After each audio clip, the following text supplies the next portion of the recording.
Bonsoir à tous et à toutes et re-bienvenue dans la deuxième partie de Soir d'info, la révolution pour un Sénégal prospère dans une Afrique souveraine. Un livre de Tchemokho Diop que nous recevons dans ce magazine. Bonsoir Monsieur Diop. Bonsoir Madame Sarah Cissé. Alors vous êtes économiste formé à la fois à l'ENEA de Dakar ainsi qu'à l'UQAM, l'Université du Québec à Montréal. Vous avez également travaillé 10 ans au sein de l'administration sénégalaise, occupant notamment le poste de chef de cellule de politique et planification à la direction de l'aménagement du territoire, présentement la note. Exact. Et vous êtes actuellement économiste au sein de l'administration publique fédérale du Canada. Merci d'être avec nous ce soir pour nous parler de ce livre qui vient de paraître à l'Harmattan. Un ouvrage qui présente votre vision politique, économique et sociale pour le Sénégal. Autrement dit, nous recevons certainement un futur candidat à la prochaine élection présidentielle du Sénégal. En tout cas, c'est tout le mal qu'on vous souhaite. Rebonsoir encore une fois et merci d'être des nôtres. C'est moi qui vous remercie, Madame Sarah Cissé. Alors, on va parler de l'écriture de ce livre, une idée qui apparemment a longtemps germé dans votre tête. Qu'est-ce qui vous a motivé à vouloir présider aux destinées des Sénégalais? Merci Madame Sarah Cissé. Il se trouve que j'ai un amour vraiment presque obsessionnel pour mon pays. Enfant, je rêvais d'être comme un grand savant qui va découvrir un vaccin ou quelque chose comme ça. Et qui va faire la renommée de notre pays. Devenu adulte, je me suis dit, je pourrais pas mieux participer au développement de mon pays en étant son président de la République. Donc l'idée a germé dans ma tête. J'ai commencé à réfléchir quel modèle je peux proposer pour le Sénégal. Et quand j'ai terminé l'écriture du livre, donc c'était une promesse que je me suis faite et je me suis dit, je vais écrire ce livre. Je vais revenir au Sénégal et je vais le présenter aux Sénégalais. Et ils vont apprécier c'est quoi la vision que je propose. Et demain, je vais le présenter à tout le Sénégal. Et j'espère que les gens vont adhérer à cette vision. Donc ce sera demain à l'Harmattan, c'est bien ça? Vous organisez où votre séance de Ça va être à l'Harmattan justement. Et puis ça va être à 10h demain. Et j'espère que beaucoup de Sénégalais vont suivre parce que je vais essayer de présenter un peu ma personne. Présenter je vais expliquer pourquoi j'ai écrit ce livre. Et pourquoi je le sors maintenant et en quoi ce livre consacre une révolution sénégalaise. Alors, en tant que futur candidat à l'élection présidentielle, vous avez certainement une lecture de l'actualité nationale. Alors, petit tour d'horizon de cette actualité justement avec vous, Monsieur Diop. Une actualité dominée ces derniers jours par les tensions notées au sommet de l'État, manifestement de l'eau dans le gaz, du tandem Diomaye Moïse Sonko, Sonko Moïse Diomaye. Quel commentaire vous inspire cette situation? C'est vrai qu'en 2024, nous avons eu une situation inédite. Un citoyen, en l'occurrence le Premier ministre actuel, voulait être candidat. Il n'a pas pu l'être pour les raisons que tout le monde connaît. Et une autre personne, je veux parler du président de la République actuelle, a été élu. Et donc, cette situation inédite s'est produite. Et au finish, une personne a été élue. Du moment où une personne est élue, il revient à cette personne d'être responsable de ses choix. Donc, il est de la responsabilité du président de la République de choisir un Premier ministre qui va être, va proposer un canevas de travail qui va lui permettre d'aller de l'avant vers un développement de ce pays. Donc, cette crise qui s'est produite actuellement relève un peu du choix du président, on va le dire comme ça. Parce que c'est sa responsabilité. On est dans un régime présidentiel. Un président a des responsabilités. Il devait choisir un Premier ministre. Il connaît son Premier ministre. Ils ont cheminé ensemble. Donc, il devait être en mesure de savoir que peut-être que son choix pourrait déboucher sur des crises de ce genre parce qu'ils doivent se connaître assez pour savoir est-ce qu'ils ont on va dire, une certaine compatibilité pour pouvoir travailler ensemble. Alors, quelles peuvent être selon vous les conséquences de cette crise sur la bonne marche de nos institutions et du pays en général? Tu sais, vous savez, l'histoire politique du Sénégal, il y a eu l'affaire de Mamadou Dia Senghor. On espère qu'on ne va pas rééditer cette situation, mais quand on est dans un régime présidentiel et qu'on a un Premier ministre qui a des pouvoirs assez... En tout cas, un Premier ministre spécial, ce n'est pas exclu que cette situation puisse exister. Et donc, ça peut avoir obligatoirement des conséquences sur le Sénégal. Qu'est-ce que vous entendez par Premier ministre spécial? Parce que le Premier ministre était le candidat du Sénégal, était un candidat pour pouvoir présider au destiné du Sénégal. Il n'a pas pu être candidat, il est le chef de son parti. Il se retrouve maintenant à être le Premier ministre d'une personne qui était membre de son parti. Donc cette situation, elle est inédite, mais qui va poser des problèmes. Donc pour moi, le président de la République aurait pu prendre une décision qui lui permettait d'avoir une mainmise sur la question et de savoir que, est-ce que si je choisis ce Premier ministre actuel, est-ce que ça va permettre de gérer le pays de façon calme et qu'il n'y ait pas de difficultés. Alors, de bonnes volontés sont actuellement en train de s'agiter justement pour sceller à nouveau la paix des braves et c'est tout le mal qu'on leur souhaite. Si jamais ce bras de fer se prolongeait, qui pourrait en sortir gagnant selon vous? En tout cas, certainement pas le Sénégal, parce que je pense qu'une crise à ce niveau de responsabilité va avoir un impact sur la marche du pays et que quand il y a des incertitudes de ce type, ça va avoir une influence sur la façon dont l'international, en tout cas les partenaires du Sénégal vont voir le pays. Les marchés financiers sont très on va dire, très fébrile par rapport à cette situation. Donc une bonne transition justement pour passer de la politique à l'économie. Vous l'avez évoqué tout de suite et ça tombe bien puisque vous êtes économiste de profession. Notre pays donc en proie à une polémique autour de la dette, autour de sa dette publique, tantôt une dette dite cachée selon nos autorités ou alors un misreporting selon le FMI. C'est selon, caché ou pas, cette polémique autour de la dette n'est pas favorable à notre économie. Que pensez-vous de ce débat? Et d'abord, est-ce que vous pensez, en tant qu'économiste, qu'il soit possible de dissimuler une dette? J'ai passé 10 ans dans l'administration sénégalaise, quoi qu'on en dise, et que j'ai proposé des réformes, mais notre administration est assez bien structurée. Donc, moi-même, je suis surpris qu'il y ait ce débat. Mais une chose est sûre, c'est que, selon moi, quand on est un gouvernement entrant, on doit tenir compte de deux éléments fondamentaux. D'abord, quel que soit le modèle qu'on a, endogène ou non, on va emprunter de l'argent sur les marchés financiers. Donc, on doit tenir compte de ça. On vient de le faire d'ailleurs. Il y a un communiqué qui nous apprend aujourd'hui que 99 milliards ont été empruntés. Donc, c'est quelque chose qu'un État a besoin parce que les États ont des projets qu'ils ne peuvent pas financer par leur budget.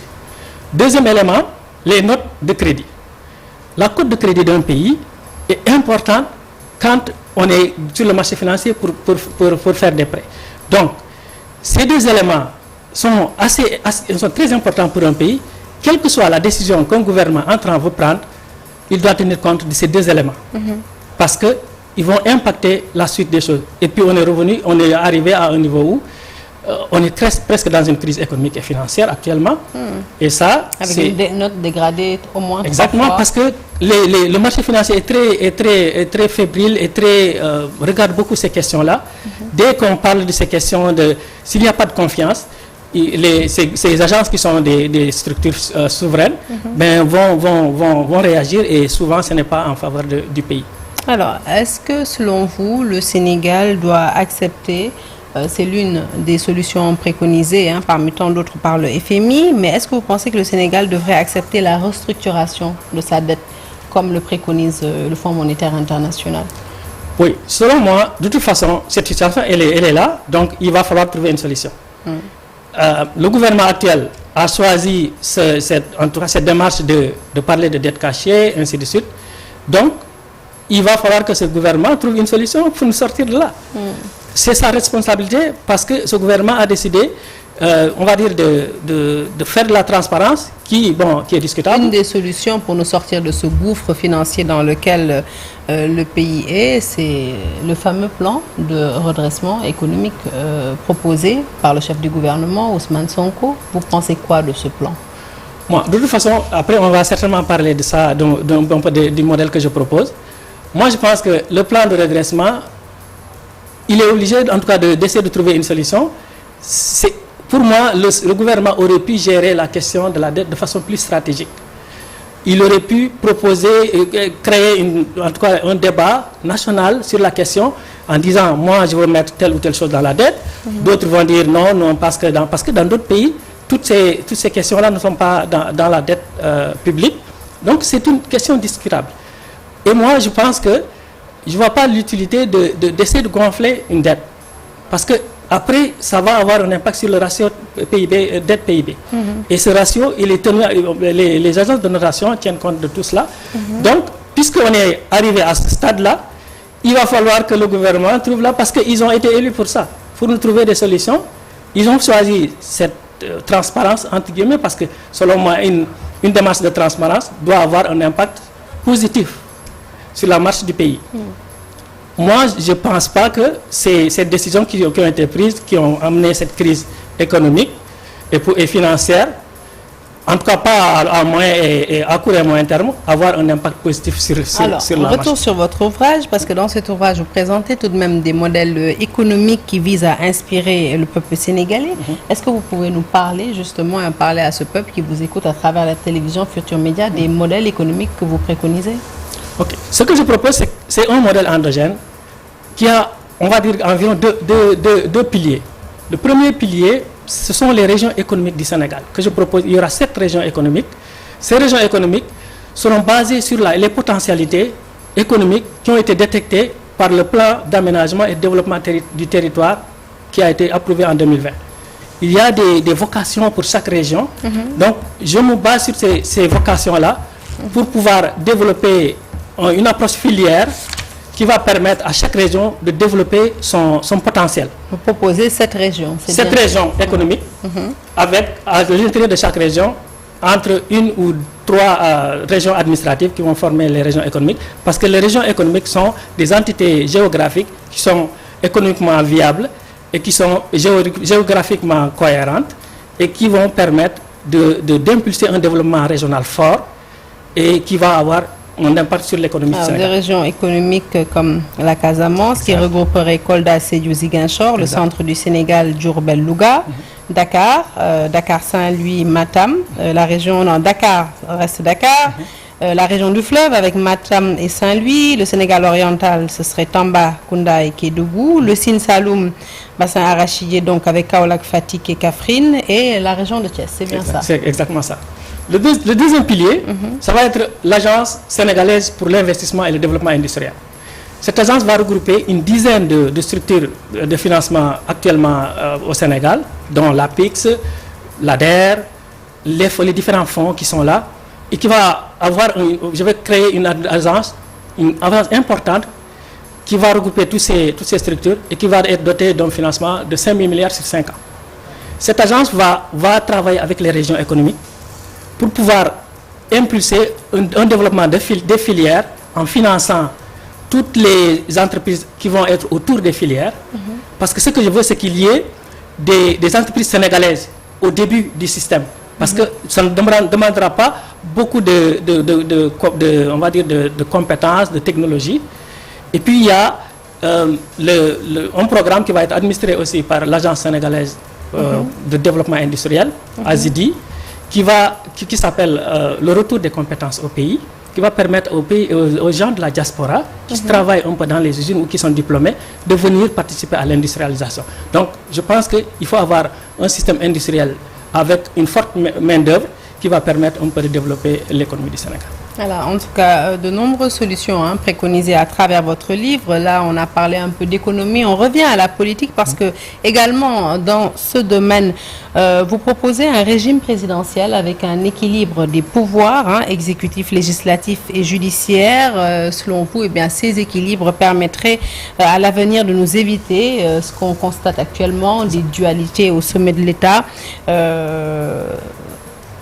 Vous trouvez qu'il n'y a pas un réel équilibre entre ces 3 pouvoirs? On n'a pas une justice aujourd'hui indépendante? Au Sénégal, il y a ce qu'on appelle un régime tantôt on dit semi-présidentiel ou semi-parlementaire. Alors, ce régime-là, sa particularité, c'est qu'on a une sorte, on a un exécutif bicéphale avec un président et un premier ministre. Moi, je propose la suppression du poste de premier ministre et la création d'un poste de vice-président, mais qui va être validé par le Sénat. Le Sénat aura beaucoup de pouvoirs, dont la validation des nominations des ministres, et ainsi de suite, des ambassadeurs et tout. Donc, ce que je propose, c'est qu'il y ait un régime présidentiel clair, avec un exécutif monocéphale, qui va prendre des décisions, mais qu'il y aura, au lieu de prendre des compétences du président et de donner à une autre personne, il y a des contre-pouvoirs où le Parlement va contrôler l'action du gouvernement et le Sénat va valider certaines décisions du président de la République pour permettre, il ne peut pas prendre par exemple un gouvernement tant que ce n'est pas validé par le président, par l'Assemblée nationale. Donc, moi je propose un contre-pouvoir, ce qui va permettre au président d'exercer ses prérogatives de façon claire et que le Parlement puisse être le contre-pouvoir. Et en ce qui concerne le pouvoir judiciaire, je propose la suppression du Conseil constitutionnel et la création d'une nouvelle Cour suprême. Cette Cour suprême va être au sommet de la justice sénégalaise, avec le président de la Cour suprême qui va être le président du Conseil supérieur de la magistrature. Et puis, il y a le parquet, la réforme du parquet, parce que le parquet pose problème. Il y a beaucoup de problèmes sur les poursuites, les non-poursuites, avec l'éviction de l'exécutif. Donc, ce que je propose, c'est la création du poste de procureur général du Sénégal, qui va être inscrit dans la loi portant statut des magistrats. Donc, un procureur général à la place du procureur de la République, c'est oui, c'est-à-dire un procureur général du Sénégal, il va être le patron de tous les procureurs du Sénégal, y compris le procureur général près de la Cour suprême et les différents procureurs, les procureurs dans les cours d'appel, ainsi de suite. Donc, c'est cette personne-là qui va être, c'est d'ailleurs la seule personne dont la nomination va être approuvée par le Sénat.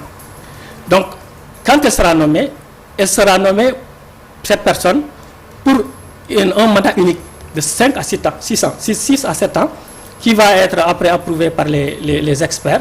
Donc cette personne, quand elle sera nommée de façon inamovible. Et personne ne pourra l'enlever de son poste. Il va pouvoir prendre les décisions en termes de poursuite et de non-poursuite.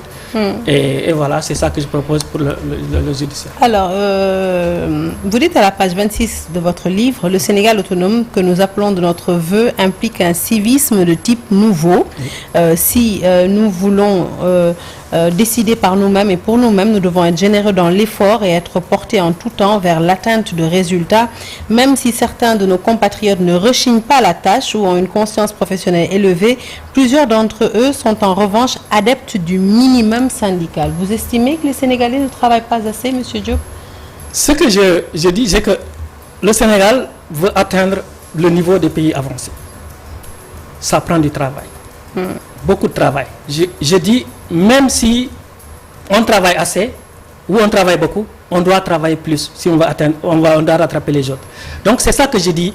Je ne dis pas que les Sénégalais ne travaillent pas, il y en a qui travaillent. Parce que c'est ce que je dis dans le livre, qu'il y en a certains qui travaillent, mais il y en a qui se contentent du minimum syndical. Je veux que tout le monde se mette à travailler, puisque on veut aller de l'avant, on doit mettre tout le monde au travail pour que le Sénégal puisse se hisser au niveau des pays avancés, parce que c'est ça ma vision, un Sénégal prospère dans une Afrique souveraine. Alors, un autre combat, c'est faire du Wolof la langue parlée en majorité, une langue officielle. Oui. Pourquoi est-ce important pour vous? Parce que j'ai constaté, et tout le monde l'a constaté de toute façon, que la majorité des Sénégalais ne savent pas lire et écrire dans la langue officielle actuelle.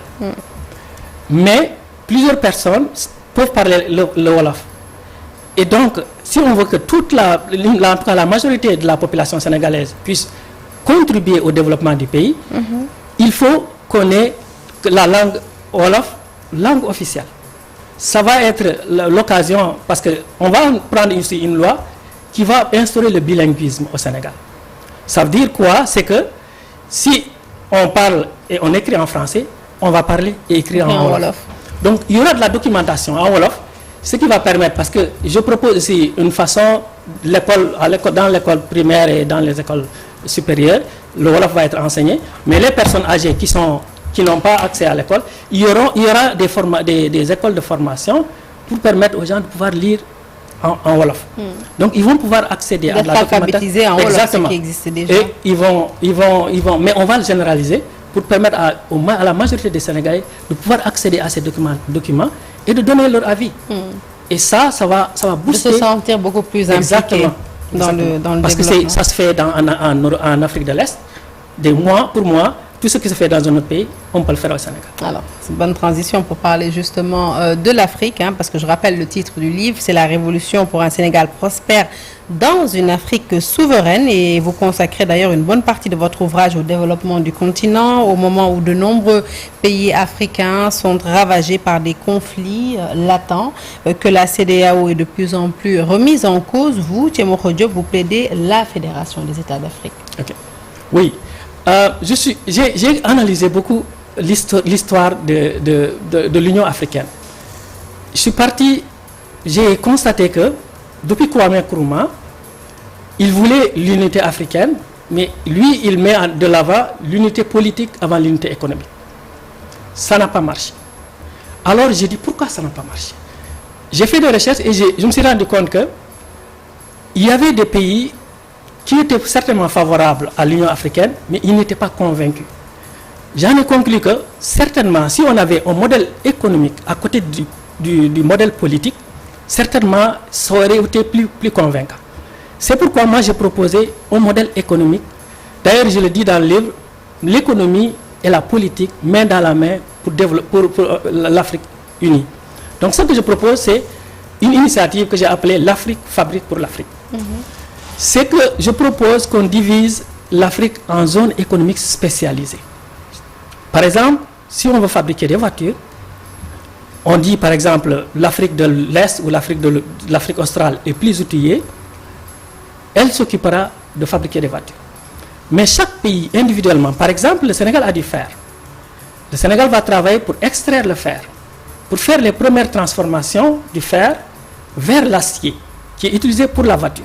Donc le Sénégal fait cette transformation, arrive à un stade, va le donner à un autre pays, qui va poursuivre la transformation. C'est ça que j'appelle l'approche transfrontalière des filières. Donc ça va arriver dans un autre pays qui va participer à la transformation, jusqu'au produit final qui est la voiture.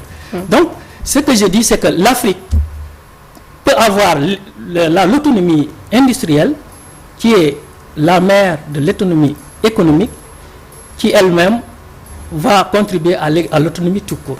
Donc je pense que la souveraineté de l'Afrique va permettre à tous les pays individuellement et collectivement d'être souverains. C'est ça ma vision. Alors, des idées fort intéressantes dans ce livre qui, je rappelle, donc est disponible au niveau de la librairie L'Harmattan. La séance de dédicace est prévue demain, la cérémonie de dédicace plutôt du livre. Alors, juste pour finir, traditionnellement, les hommes politiques publient leurs livres programmes à la veille de l'élection. Vous avez choisi de le faire à moins de 4 ans du scrutin présidentiel. Pourquoi? Pour 2 raisons. La première, c'est que je ne serai membre d'aucun parti politique. Parce que j'ai regardé l'histoire politique du Sénégal. La plupart de tous les présidents, disons, c'est soit des chefs de parti ou ils sont membres d'un parti politique. Au finish, ils proposent des réformes, mais au finish, les gens sont déçus. Donc, moi, je pense que c'est parce qu'ils privilégient les militants à la place du pays. Donc, j'ai choisi d'être candidat indépendant. Mais je sais que quand on est candidat indépendant, ça va prendre plus de temps pour convaincre les Sénégalais. Donc, j'ai dit, je vais commencer assez tôt. Deuxième réponse. Je pense que j'ai décidé de mettre à profit cette période pour opérationnaliser ma vision. Comment je vais faire ça? C'est que je sors le livre, je laisse les Sénégalais d'ici et de la diaspora de lire le livre et de voir ce que je propose. Après, je vais identifier ici au Sénégal et dans la diaspora des personnes compétentes, des personnes qui aiment leur pays, des personnes qui veulent travailler pour leur pays. Venir me rejoindre pour qu'on opérationnalise cette vision. Parce qu'il y a beaucoup de réformes qu'on va faire et j'aimerais qu'on écrive, qu'on prépare les textes préliminaires pour qu'on gagne du temps. Parce que les Sénégalais sont impatients, ils veulent qu'on travaille assez rapidement. Donc quand vous arrivez au pouvoir, vous prenez 1 an pour préparer ça, les gens vont commencer à être impatients et ça va se Donc au-delà de livres, c'est une invite que vous faites exactement aux Sénégalais d'ici et de la diaspora qui sont membres d'aucun parti ou même s'ils sont membres d'un parti, mais qui sont prêts à mettre en veilleuse leur activité militante, de venir me rejoindre et puis de lire d'abord le livre et de voir s'ils sont convaincus et de venir me rejoindre pour qu'on travaille ensemble pour le développement du Sénégal. Merci beaucoup, Thiemokho Diop, d'être passé nous voir. Donc, le rendez-vous, c'est demain à quelle heure? À 10h à l'Harmattan pour la cérémonie de dédicace de votre ouvrage, La Révolution pour un Sénégal prospère dans une Afrique souveraine. Merci d'avoir été notre invité. Merci, Madame Sarah Cissé. Merci à vous de nous avoir suivis. L'actualité se poursuit comme d'habitude sur toutes nos plateformes digitales encore. Toutes nos excuses pour le retard rapporté à la diffusion de notre édition. Excellente suite de programme en notre compagnie. On est vendredi. Inutile de rappeler que les membres de votre émission fétiche du vendredi, Giancarlo, seront en rendez-vous tout à l'heure. Et excellent début de week-end à toutes et à tous.